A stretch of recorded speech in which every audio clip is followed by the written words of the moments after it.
Astro பக்தி tax channel நேயர்கள் அனைவருக்கும் சக்தி ஜோதிட குழு சார்பில் அநேக நமஸ்காரங்கள். சக்தி ஜோதிட குழுவின் சார்பாக சோபகிருது வருஷம் தை மாத பலன்கள் பார்ப்பதற்காக நாங்கள் வந்திருக்கின்றோம். அடியேன் சக்தி சுவாமி ஆகிய நானும் KS ஐயங்கார் அவர்களும் டாக்டர் ஹரிஹர சர்மா ஐயா அவர்களும் சக்தி ஜோதிட குழுவின் சார்பாக வந்திருக்கின்றோம். சோபகிருது வருஷம் தை மாத பலன்களை பற்றி பார்ப்பதற்காக அனைவருக்கும் சக்தி ஜோதிட குழுவின் சார்பாக பணிவான நமஸ்காரங்கள். நாம் ஒவ்வொரு மாதமும் பலன்கள் பார்த்துக்கிட்டு வரோம். தமிழ் மாத பலன்கள், ஆங்கில மாத பலன்கள், ராகு கேது பயிற்சி, குரு பயிற்சி மற்றும் சனி பயிற்சி இதெல்லாம் பார்த்துக்கிட்டு வரோம். அதுபடி இந்த ட்ரிப்பு நாம் பார்க்க போகிறது தை மாத பயிற்சி. தை மாத பலன்கள் எப்படி இருக்குது அப்படின்னு பார்க்க போகிறோம். 1, தை மாதத்தில் என்னென்ன விசேஷங்கள் இருக்குது அப்படின்னு பார்க்க போகிறோம். 2, தை மாதத்தில் கோல்சாரத்தில் என்னென்ன கிரகங்கள் இருக்குது அப்படின்னு பார்க்க போகிறோம். 3, இப்போ பொறுத்தளவுக்கு நிகழும் மங்களகரமான சோபகிருது வருஷம் 15/1/2024 திங்கட்கிழமை தை மாதம் 1ஆம் தேதி பிறக்குது. சற்றேறக்குறைய காலையில் 6:45 பிறக்குது. பிறக்கும்போதே நட்சத்திரம் உயர்ந்த நட்சத்திரமான சதய நட்சத்திரத்தில் பிறக்குது. அடுத்தது அன்றைக்கி பார்த்தோம் அப்படின்னாக்க சுக்லபட்ச சதுர்த்தி திதியில் பிறக்குது. இப்போ இந்த சதுர்த்தி திதியில் பிறக்கும்போது நம்மளுடைய கோல்சாரம் கிரகங்கள் என்னென்ன இருக்குது அப்படின்றத நம்ம இப்போ பார்ப்போமா. கோல்சாரத்தில் பொறுத்தளவுக்கு மேஷம் அப்படின்றது காலபுருஷ தத்துவத்துப்படி முதல் ராசியாக வருது மேஷம். முதல் ராசியில் பிரகஸ்பதியான குரு பகவான் ஆட்சி பெற்று அதாவது வீட்டில் இருக்கிறார் குரு மேஷத்தில். அப்போ இதே காலகட்டங்களில் பிறக்குது. அதுக்கு அடுத்தது பார்த்தோம் அப்படின்னாக்க 6ஆம் இடமான கன்னியா ராசியில் பொறுத்தளவுக்கு கேது பகவான் இருக்கார். அதுக்கு அடுத்தது காலபுருஷ தத்துவத்தின்படி 8ஆவது ராசியான விருச்சிக ராசியில் சுக்கிர பகவான் இருக்கார். அதுக்கு அடுத்தது செவ்வாயும் புத பகவானும் இந்த தை மாதம் பிறக்கிற காலகட்டங்களில் இருக்காங்க. சூரிய பகவான் மகரத்தில் இருக்கார். இந்த காலகட்டங்கள் அப்படின்றது அயனங்கள் மாறக்கூடிய காலகட்டங்கள். அப்போ இது மகர சங்கிரமணம் கூடக்கூடிய காலகட்டங்கள். மகர சங்கிரமணம் அப்படின்னாக்க சங்கராந்தி அப்படின்றது கூடக்கூடிய காலகட்டங்கள். மார்கழியிலேருந்து தைக்கு வர்றது மகர சங்கிரமணம் அப்படிம்போம். உத்தராயணத்துலேருந்து தட்சிணாயணம் மாறக்கூடிய காலகட்டங்கள் அப்படின்றது ரொம்ப விசேஷமானது. இந்த காலகட்டங்கள் பாதங்களில் மார்கழி அப்படின்னாங்க. அதுக்கு அடுத்தது தை அப்படின்னாலே நம்மளை பொறுத்தளவுக்கு வரக்கூடியது மகர ஜோதி அப்படின்றது வரக்கூடியது. அடுத்தது பார்த்தோம் அப்படின்னாக்க சனி பகவான் வீட்டில் இருக்கிற இடம் அவருடைய சொந்த வீடான கும்பத்தில் வீட்டில் இருக்கார். அதுக்கு அடுத்தது காலபுருஷத்தின் 12ஆம் இடமான மீனத்தில் ராகு பகவான் ஆட்சி பெற்று இருக்கிறார். ஆட்சி பெற்றுனாக்க ராகு கேதுக்கு எப்போதுமே வீடு கிடையாது. அவர் எந்த வீட்டில் இருக்கிறாரோ அந்த வீட்டோட காரகத்துவத்தை எடுத்து செய்யக்கூடியவர் சாயா கிரகங்களான ராகு கேது பகவான். அடுத்தது இந்த மாதத்தில் பொறுத்தளவுக்கு என்னென்ன சிறப்பு விசேஷம் இருக்குது அப்படின்னாக்க நம்மளுடைய ஜோதிட சாஸ்திரத்தில் மட்டும் இல்லை, நம்மளோட வழக்கு மொழியிலே என்ன சொல்லுவோம் அப்படின்னாக்க தை பிறந்தா வழி பிறக்கும் அப்படிம்போம். அப்படி பிறக்கக்கூடிய தை பிறக்கிறது 15/1/2024. அதுதான் தை பொங்கல். பொங்கல் அப்படின்றத பொறுத்தளவுக்கு சூரிய பகவானை வணங்கக்கூடிய நாள். அப்போ இந்த காலகட்டங்களில் 15/1/2024 தை பொங்கல். அதுக்கு அடுத்தது நம்ம என்ன ஜோதிட சாஸ்திரத்தில் மட்டும் இல்லை, நம்மளுடைய நடைமுறையிலேயே நமக்கு யார் யார் சோறு போடுறாங்களோ, நமக்கு யார் யார் அன்னம் கொடுக்குறாங்களோ, யார் யார் மூலியமாக அன்னம் வருதோ அது எல்லாத்தையுமே நாம் தெய்வமாக பாவிக்கிறோம். அது மாடாக இருந்தாலும் சரி, அது இயந்திரமாக இருந்தாலும் சரி. அப்போ அந்த மாடு உழவுக்கு பயன்படக்கூடியது அந்த மாடு. அதனால் அன்றைய தினம் அப்படின்றது 16/1/2024 மாட்டுப் பொங்கலாக கொண்டாடுறோம். இந்த மாட்டுப் பொங்கலாக கொண்டாடுறது அப்படின்றது உழவுக்கு முக்கியமானது அந்த மாடு, அதுக்காக கொண்டாடுறோம். அதுக்கு அடுத்தது நமக்கு சோறு போடுறது யார் அப்படின்னாக்க உழவர்கள் தான். உழவர்களை கௌரவிக்கக்கூடிய தினம் அப்படின்னு பார்த்தோம்னாக்க 17/1/2024 உழவர் தினமாக இருக்குது. அதுக்கு அடுத்தது மிக மிக முக்கியமானது தை பிறந்தா வழி பிறக்கும் அப்படிம்பாங்க. எம்பெருமான் முருகப்பெருமானுக்கு உகந்த நாள் அப்படின்றது தைப்பூசம். இந்த தைப்பூசம் அப்படின்றது 25/1/2024. அது மட்டும் இல்லை, அன்றைக்கி பௌர்ணமி தினமாகவும் இருக்குது. தைப்பூசம் அப்படின்னாலே பழனியில் பொறுத்தளவுக்கு மிக பிரம்மாண்டமானது. எல்லா முருகன் கோயிலையும் பூசம் விசேஷமானது. தை மாதத்தில் வர பூசம் ரொம்ப விசேஷமானது, பழனியில் விசேஷமானது. அதுக்கு அடுத்தது பார்த்தோம்னாக்க 30/1/2024 நம்மளுடைய ஆராதனை தியாக பிரம்மம். இந்த நாட்டியம் மற்றும் கலைகள் எல்லாத்துக்குமே முக்கியமானவர் அப்படின்றது தியாக பிரம்மம். தியாக பிரம்மத்துடைய ஆராதனை நாள் திருவையாறில் அன்றைக்கி பார்த்தீங்க அப்படின்னாக்க உலகத்தில் உள்ள அத்தனை கலைஞர்களும், அது சின்ன திரை கலைஞராக இருக்கட்டும், அது பெரிய திரை கலைஞராக இருக்கட்டும், இசை கலைஞராக இருக்கட்டும், நாட்டிய கலைஞர்களாக இருக்கட்டும், அத்தனை பேரும் ஒன்று கூடக்கூடிய நேரம், ஒன்று கூடக்கூடிய நாள் அப்படின்றது 30/1/2024. அதுக்கு அடுத்தது பார்த்தோம் அப்படின்னாக்க நம்மளை பொறுத்தளவுக்கு அமாவாசை அப்படின்றது ரொம்ப விசேஷமான தினம். அமாவாசைன்னா என்ன அப்படின்னாக்க பித்ருக்கள் நம்ம வீட்டுக்கு வரக்கூடிய தினம். இதில் பார்த்திங்கன்னா வருஷத்தில் 3 அமாவாசை மிக மிக விசேஷமான தினம். 1 மகாலய அமாவாசை, 2 ஆடி அமாவாசை, 3 தை அமாவாசை. இப்போ ஒரு சில பேர் என்ன பண்ணியிருப்பாங்க, இறந்தவங்களுக்கு திதி தெரியாதனால திதி கொடுக்காமல் இருந்திருப்பாங்க. எந்தவங்களுக்கு திதி கொடுக்கலையோ அவங்களுக்கு 5ஆம் இடம் பாதிக்கப்பட்டிருக்கும். 5ஆம் இடம்ன்றது பூர்வ புண்ணிய புத்திரஸ்தானம். அப்போ இந்த திதி தெரியாதவங்களை பொறுத்தளவுக்கு வருகின்ற 9/2/2024 தை அமாவாசை. இந்த தை அமாவாசையில் பொறுத்தளவுக்கு கொடுக்கக்கூடிய இடம் ஏதாவது ஒரு ஆறு அல்லது ஏரி அல்லது குளம் அல்லது கடல், இதை மாதிரி இடத்துல கொடுக்கும்பொழுது அந்த பித்திருக்களுக்கு ஒரு நாள் ஆகாரம். அமாவாசை அப்படின்னாலே அது ஒரு நாள் ஆகாரம். எள்ளு, நெல், அக்ஷதை இறைச்சி கொடுக்கக்கூடியது. எப்போ ஒருத்தங்களுக்கு பித்ருக்கள் ஆசீர்வாதமும் எப்போ ஒருத்தங்களுக்கு குலதெய்வ ஆசீர்வாதமும் வருதோ அப்போ ஆட்டோமேட்டிக்காக அந்த குடும்பத்தில் நல்லது நடக்கும். ஒரு சில பேருக்கு பார்த்தீங்க அப்படின்னாக்க பித்ருக்கள் ஆசீர்வாதம் இல்லாதனால திருமணம் தடை தாமதம்லாம் ஏற்பட்டிருக்கும். அவங்கெல்லாம் இந்த வரக்கூடிய தை அமாவாசையான 9/2/2024 அன்னைக்கு உங்களுடைய பித்ருக்கள் அத்தனை பேருக்குமே, தெரிஞ்சவங்க தெரியாதவங்க இருக்கிறவங்க எல்லாருக்குமே அங்கே கொடுக்கலாமா? கொடுக்கலாம். அப்போ கொடுக்கும்பொழுது குடும்பத்தில் நல்லது நடக்கக்கூடிய வாய்ப்புகள் உண்டு. இப்போ இதுக்கு அடுத்து நம்ம பார்க்க போகிறது ஒவ்வொரு ராசிக்கும் இந்த தை மாதத்தில் என்னென்ன நற்பலன்கள், என்னென்ன கெடுபலன்கள், அதே தவிர என்னென்ன விசேஷ தினங்கள் பார்த்துட்டோம். அதுக்கு அடுத்தது சந்திராசிரம தினங்கள். சந்திராசிரம தினங்கள்னாக்க முக்கியமான முடிவு எடுக்கக்கூடியதை தவிர்க்கக்கூடிய தினங்கள் என்னென்னு பார்க்க போகிறோம். அதுக்கு அடுத்தது என்ன பார்க்க போகிறோம் அப்படின்னாக்க ஒரு சில பேருக்கு தசாநாதன், புத்திநாதன், அந்தரநாதன், சூட்சுமநாதன் சரியில்லை அப்படின்னாக்க அதற்கு உண்டான ஒவ்வொரு ராசிக்கும் உண்டான எளிய பரிகாரையும் பார்க்க போகிறோம். பொதுவாகவே இந்த மாச பலன்னு சொல்லக்கூடியது வந்து மாச கிரகங்கள்னு சொல்கிற சூரியன், புதன், சுக்கிரன் மற்றும் செவ்வாய், இந்த 4 கிரகங்களினுடைய பெயர்ச்சிகளை வச்சு சொல்லக்கூடியது. சூரியன் ஒரு ராசியிலிருந்து அடுத்த ராசிக்கு போகக்கூடியதை வந்து சௌரமானம்னு சொல்லக்கூடிய மாத பிறப்பா, அதாவது அந்த மாதம் பிறக்கிறத சொல்கிறது. இந்த வாட்டி தனுசு ராசியிலிருந்து மகர ராசிக்கு வந்து சூரிய பகவான் போகிறார். அது வந்து 15ஆம் தேதி ஆறுது. இந்த மாதத்தில் பார்த்தாலேயானால் செவ்வாய் பகவானும் சரி, புத பகவானும் சரி, சுக்கிர பகவானும் சரி, அவள் இருக்கக்கூடிய ராசியிலிருந்து அடுத்த ராசிக்கு போகிறான். சுக்கிர பகவான் வந்து 19ஆம் தேதி, அதாவது 19/1/2024 அன்னைக்கு அவர் வந்து விருச்சிகத்திலிருந்து தனுசுக்கும், அதற்கு பிறகு 27/1/2024 அன்னைக்கு புத பகவான் அவர் வந்து தனுசிலிருந்து மகரத்திற்கும், செவ்வாய் பகவான் 4/2/2024 அன்னைக்கு தனுசிலிருந்து மகரத்திற்கும் போகிறார். அதனால் இதையும் கணக்கில் எடுத்துட்டு இந்த மாதத்தினுடைய பலனை ஒன்றா பார்க்கலாம். மகரம், உத்திராடம், திருவோணம், அவிட்டம், இந்த 3 நட்சத்திரம் 9 பாதங்களை கொண்ட ராசி. ராசியின் அதிபதி அப்படின்னு சொல்லக்கூடியவர் சனி பகவான். ஜென்ம சனி விட்டு இப்போ பாத சனிக்கு போயிருக்கு. இந்த தை மாதத்துலேருந்து ஒரு நல்ல ஏற்றமான காலம். ஏன்னா மார்கழி மாதம் 4ஆம் தேதி, அதாவது டிசம்பர் 20ஆம் தேதி தான் சனி பகவான் உங்களுடைய ராசியிலிருந்து கும்பத்துக்கு போனார், அதாவது 2வது இடத்துக்கு போனார். இருந்தாலும் 7.5 சனி நடந்துட்டுருக்கு, பாத சனியில் இருக்குது. உடல் நலத்தில் ஏற்றம் இருக்கக்கூடிய காலகட்டமாக இருக்கும். 2ஆம் இடத்துல போய் சனி பகவான் இருக்கிறதுனால பேச்சில் கொஞ்சம் பார்த்து ரொம்ப நெளிவு சுழிவாக நடந்துக்கிறது ரொம்பவும் நல்லது. முடிஞ்சவர்களும் பேசாமல் இருக்கிறது ரொம்பவும் நல்லது. பண வரவுக்கு பஞ்சம் இருக்காது எப்பொழுதுமே. ஏன்னா தனக்காரகன், தனஸ்தான அதிபதி அப்படின்னு சொல்லக்கூடிய தனஸ்தான அதிபதியே வந்து உங்களுடைய ராசிக்கு 2ஆம் இடத்துலேயே இருக்கிறதுனால பணத்திற்கு பிரச்சனை இருக்கக்கூடிய வாய்ப்புகள் இல்லை.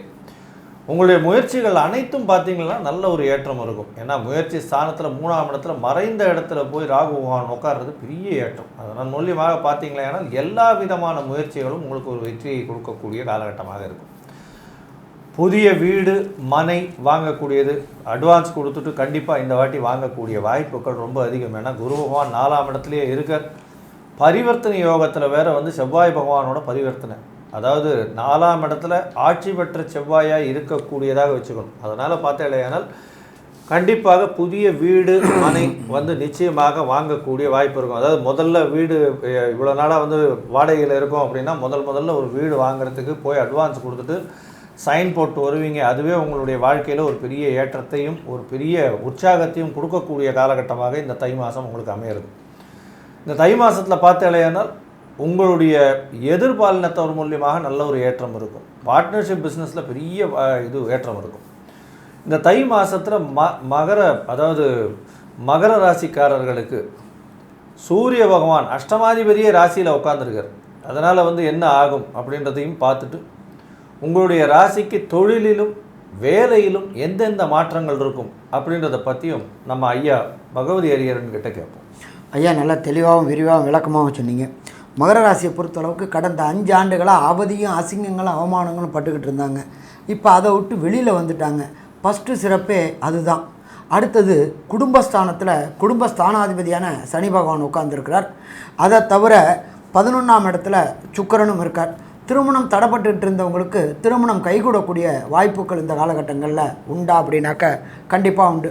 நீண்ட நாளாக நான் ஜாதகம் பார்த்துட்டு இருக்கிறேன் சாமி, எதுவுமே செட் ஆகலை அப்படின்னு நினைக்கிறவங்களுக்கு திருமண வாழ்க்கை செட் ஆகக்கூடிய வாய்ப்புகளும் உண்டா அப்படின்னா உண்டு.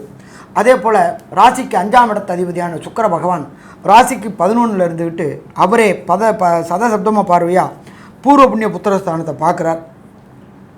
திருமணமாகி ரொம்ப நாளாக சந்தான பாக்கியம் என்கின்ற வம்சம் விருத்தி இல்லாதவங்களுக்கு வம்சம் விருத்தியாகக்கூடிய வாய்ப்புகளும் இந்த காலகட்டங்களில் உண்டாகுமா அப்படின்னாக்க கண்டிப்பாக உண்டாகக்கூடிய வாய்ப்புகள் உண்டு.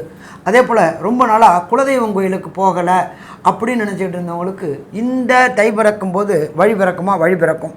குலதெய்வம் கோயிலுக்கு போயிட்டு வந்தீங்க அப்படின்னு சொன்னாக்க அதற்குண்டான தடையும் தாமதமும் விலகும். குலதெய்வம் எப்போ வீட்டுக்கு வருதோ அப்போ ஆட்டோமேட்டிக்காக இஷ்ட தெய்வங்களுடைய அனுகிரகமும் வரும். அதே போல் பூர்வ புண்ணிய புத்திரஸ்தானமும் வலுப்பெறுது. அப்போ இறந்தோர்களோட ஆசீர்வாதம், குலதெய்வத்தோட ஆசீர்வாதம், இஷ்ட தெய்வத்தோட ஆசீர்வாதம் இது எல்லாம் கிடைக்கும்போது உங்களுக்கு வெற்றி கிடைக்கக்கூடிய வாய்ப்புகள் மிக மிக அதிகம்னு சொல்லலாம். அதுக்கடுத்தது 3ஆம் இடத்துல ராகு பகவான், அவர் கோதண்ட ராகுவாக இருக்கார். உங்களுக்கு அதீதமான தைரியம் கொடுப்பார். ஆனால் அந்த அதீதமான தைரியம் அப்படின்றது நல்ல தைரியத்தை கொடுப்பார், நல்ல செய்கைகளை கொடுப்பாங்க. அப்போ கண்டிப்பாக வெற்றி கிடைக்கக்கூடிய வாய்ப்புகள் உண்டாகும். திருமணமாகி ரொம்ப நாளாக தடைப்பட்டுக்கிட்டு இருந்தவங்க, அதாவது 3 அப்படின்றது ஆண்களுக்கு வீரியஸ்தானத்தையும் 4 அப்படின்றது பெண்களுக்கு கர்ப்பம் தாங்கும் ஸ்தானத்தையும் குறிக்கிறதுனால இந்த தை மாதத்தில் பொறுத்தளவுக்கு இப்போ புத்திரப்பேர் கிடைக்கக்கூடிய வாய்ப்புகளும் உண்டு. ஸோ மொத்தத்தில் பார்த்தோம் அப்படின்னு சொன்னாக்க இந்த தை மாத பயிற்சி நல்லா இருக்குமா? நல்லா இருக்கும்.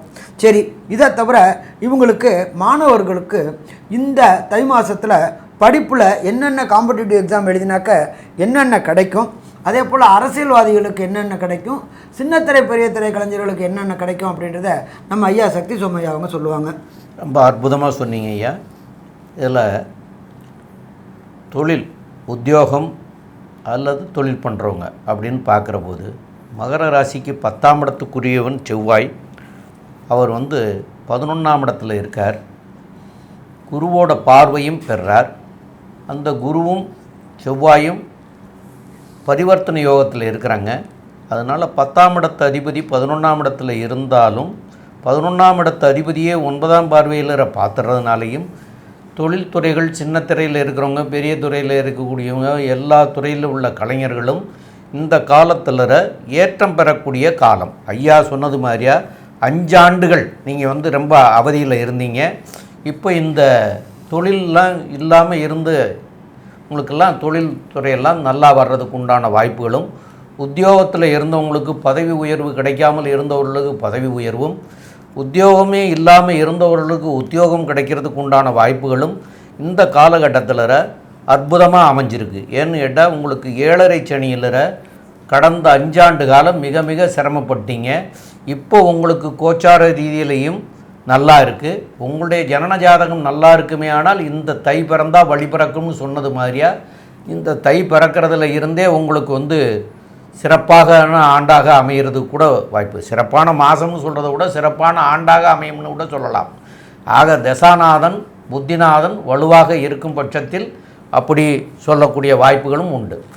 இப்போது மாணவர்கள் அப்படின்னு எடுத்துக்கிட்டிங்கன்னா 4ஆம் இடத்துல குரு இருக்கார். அந்த 4ஆம் இடத்துக்குரிய கிரகம் செவ்வாய், அவர் 9ல் இருக்கிறதுனாலையும் கல்வியில் இருக்கிறவங்களுக்கு இதுகாலம் வரைக்கும் சிரமப்பட்டிருந்தாலும் இப்போ சீட்டு கிடைக்காமல் இருந்தவங்களுக்கு சீட்டு கிடைக்கிறதுக்கும், போட்டித் தேர்வுகளில் இதுவரைக்கும் ஜெயிக்காமல் இருந்தவங்க இப்போ ஜெயிக்கிறதுக்கு உண்டான வாய்ப்புகளையும் அற்புதமாக அமைச்சு கொடுக்கக்கூடிய வாய்ப்புகள் உண்டு. அதனால் எல்லா துறையில் படிக்கிறவங்களுக்கும் இந்த நிம்மதியான போக்காக இந்த ஆண்டு உங்களுக்கு அமைச்சு கொடுக்கறதுக்கு உண்டான வாய்ப்புகள் மிக மிக அதிகம். மாணவர் செல்வங்களுக்கு படிப்புலர நீங்கள் படிக்கிறதுக்கு உண்டான வாய்ப்புகளை ஏற்படுத்தக்கூடிய கிரகங்கள் அமைப்பு அற்புதமாக இருக்குது. அதனால் நல்ல படிப்புகள் அமைகிறதுக்கு உண்டான வாய்ப்புகள்லாம் கிடைக்கிறதுக்கு வாய்ப்புகள் உண்டு. மேலும் உள்ள விவரங்களை பற்றி நம்முடைய ஐயா சொல்லுவாங்க. ஐயா அற்புதமாக சொன்னீங்க. அதாவது இந்த வருஷம் பார்த்தீங்கன்னா மேல் படிப்புக்கு உண்டான விஷயங்கள் எல்லாமே ஒரு நல்ல ஏற்றத்தில் கொடுக்கக்கூடிய காலகட்டமாக இருக்கும். ஏன்னா இந்த வருஷத்தில் பார்த்தீங்களா, அதாவது இந்த மாதத்தில் தை மாதத்தில் பார்த்தீங்களேன்னா உங்களுடைய ராசிக்கு 5ஆம் அதிபதி அப்படின்னு சொல்லக்கூடியவர் வந்து சுக்கிர பகவான். இந்த 5ஆம் அதிபதியானவர் வந்து உங்களுடைய ராசிக்கு 12ஆம் இடத்துல இருக்கார். அதாவது காதல் விஷயங்கள், எதிர்பாலினத்தவர் பற்றி இருக்கக்கூடிய விஷயங்கள், இது வந்து 12ஆம் இடத்துல வந்து சுக்கிர பகவான் இருக்கிறது வந்து ஒரு நல்ல ஏற்றத்தை கொடுக்கக்கூடியது. 12ஆம் இடம் சுக்கிரனுக்கு மறைவு இல்லைன்னு ஜோதிட சாஸ்திரம் சொல்கிறது. ஏன்னா அவருடைய காரகத்துவம் அங்கே நல்லபடியாக நடக்கும் அப்படின்றதுனால.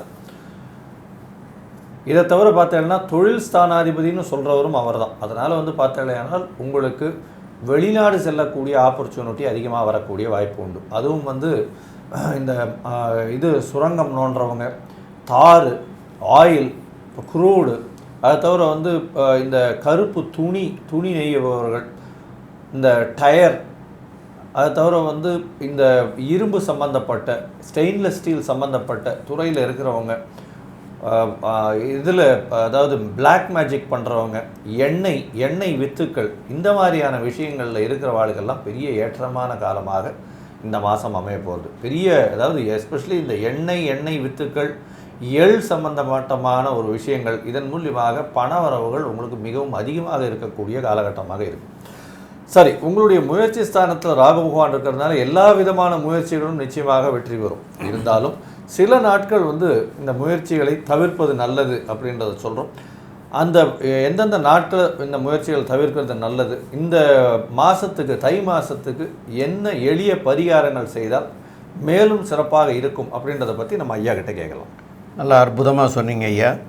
இதில் சந்திராஷ்டம தினம் அப்படின்னு சொல்லக்கூடியது வந்து மகர ராசிக்காரர்களுக்கு வரக்கூடிய 27/1/2024 சனிக்கிழமை பகல் 1 மணிக்கு மேலே 28, 29 ஆகிய இந்த 2.5 நாட்கள் உங்களுக்கு சந்திராஷ்டம தினமாக இருக்கும். சந்திரனுங்கிற ஒரு மனோகாரகன், அந்த மனநிலை வந்து 8ஆம் இடத்துல அவர் சஞ்சாரம் செஞ்சிட்ருக்கிற போது உங்களுக்கு மன தடுமாற்றங்கள் ஏற்படும். மன தடுமாற்றம் ஏற்படுவதோடு அல்லாமல் அந்த நேரத்தில் நீங்கள் எடுக்கக்கூடிய இந்த 2.5 நாளில் எடுக்கக்கூடிய முடிவுகள்னாலேயும் பாதிப்புகள் வரக்கூடிய வாய்ப்புகள் உண்டு. அதனால் வந்து புதிதாக எந்த ஒரு இதுவும் தொடங்க வேண்டாம். அதே போல் பயணங்கள் எங்கும் வெளியூர் வெளிநாடுகள் செல்ல வேண்டாம். அப்படி அவசியம் போகணும் அப்படின்னு சொன்னால் சில பரிகாரங்கள் இருக்கிறது, அந்த பரிகாரங்களை செய்துட்டு போகலாம். ஆக போகக்கூடாதுங்கிறது தான் எங்களுடைய நீதி. ஆக தவிர்க்க முடியாததுக்கு செஞ்சுக்கிறங்க அப்படின்னு சொல்கிறோம். மேலும் வந்து இந்த நாட்களில் தவிர்த்துட்டு மற்ற நாட்களாக மாற்றி அமைச்சிக்கிறது மிக மிக நல்லது. இப்போது உங்களுக்கு இந்த மாதத்தில் வந்து சனி பகவான் வாக்குஸ்தானமான 2ஆம் இடத்திலே இருக்கார். அதனால் ஐயா சொன்னது போல் வார்த்தைகளை வந்து விடாமல் இருக்கிறது நல்லது. 3ஆம் இடத்துல ராகு, 4ஆம் இடத்துல குரு, இந்த மாதிரி இருக்கிறதுனால நீங்கள் வந்து இந்த மாதங்களில் வந்து பெருமாளை சனிக்கிழமை தோறும் பெருமாளை வழிபடுறதுனால சிறப்பாக இருக்கக்கூடிய வாய்ப்புகள் கிடைக்கும். அதனால் எல்லா சனிக்கிழமைகள்லையும் பெருமாளுக்கு தீபம் ஏற்றி பெருமாளுக்கு என்னென்ன செய்யலாங்கிறத எல்லாம் பண்ணினீங்கன்னா கண்டிப்பாக வந்து உங்களுக்கு இந்த மன ஆறுதலை கொடுத்து நல்ல நிலைமையை உருவாக்கி கொடுக்கக்கூடிய வாய்ப்புகளை ஏற்படுத்தி தருவார். மேலும் உள்ள விவரங்களை நம்முடைய கேஎஸ் ஐயங்காரே சொல்லுவாங்க. ஐயா அற்புதமாக சொன்னீங்க. மகர ராசியை பொறுத்தவரையிலும் ஏற்றமான மாதமாக இருக்கும். ஏன்னா 7.5 சனியில் ஜென்ம சனி முடிஞ்சு பாத சனிக்கு போனதுனால உடல்நிலையில் ஏற்றம் இருக்கும், தெளிவான மனநிலை இருக்கும், கவலைப்பட தேவையில்லை. பண வரவிற்கு பஞ்சம் இருக்காது. செலவுகள் சுப செலவுகளாக இருக்கக்கூடிய காலகட்டமாக இருக்கும். வீடு வாங்கக்கூடிய வாய்ப்புகள் நிச்சயமாக உண்டு. போட்டித் தேர்வில் வெற்றி பெறக்கூடிய வாய்ப்புகள் உண்டு. புதிய பதவி புகழ் அந்தஸ்து கௌரவம் வரக்கூடிய வாய்ப்புகள் உண்டு. முயற்சிகள் அனைத்தும் வெற்றி பெறக்கூடிய வாய்ப்புகள் நிச்சயமாக இருக்குது. நீங்கள் செய்ய வேண்டாதது என்னென்னா பேச்சில் ரொம்ப கவனமாக இருக்கணும். அதாவது செய்யக்கூடியது செய்ய வேண்டியது, அதாவது பேச்சில் ரொம்ப கவனமாக இருக்கணும். 2ஆம் இடத்துல சனி பகவான் இருக்கிறதுனால அந்த அட்வொகேட்டு, போலீஸு இந்த மாதிரியான இதில் இருக்கிறவங்க இன்னும் கேர்ஃபுல்லாக இருக்கிறது ரொம்பவும் நல்லது. அதுக்காக கண்டிப்பாக இந்த தேய்பிறை அஷ்டமி இந்த காலகட்டத்தில் கால பைரவரை போய் வணங்கிட்டு வாங்கும். கால பைரவரை ரெகுலராகவே வணங்கலாம். இருந்தாலும் தேய்பிறை அஷ்டமியில் வணங்கிறது உங்களுக்கு ஒரு பெரிய ஏற்றத்தையும் மாற்றத்தையும் இந்த வாட்டி கொடுக்கும். இந்த மாதமான தை மாதம் மகர ராசிக்காரர்களுக்கு நல்ல ஒரு ஏற்றமான மாதமாக இருக்குது அப்படின்றத சக்தி ஜோதிட குழு சொல்லுது. நன்றி, நமஸ்காரம்.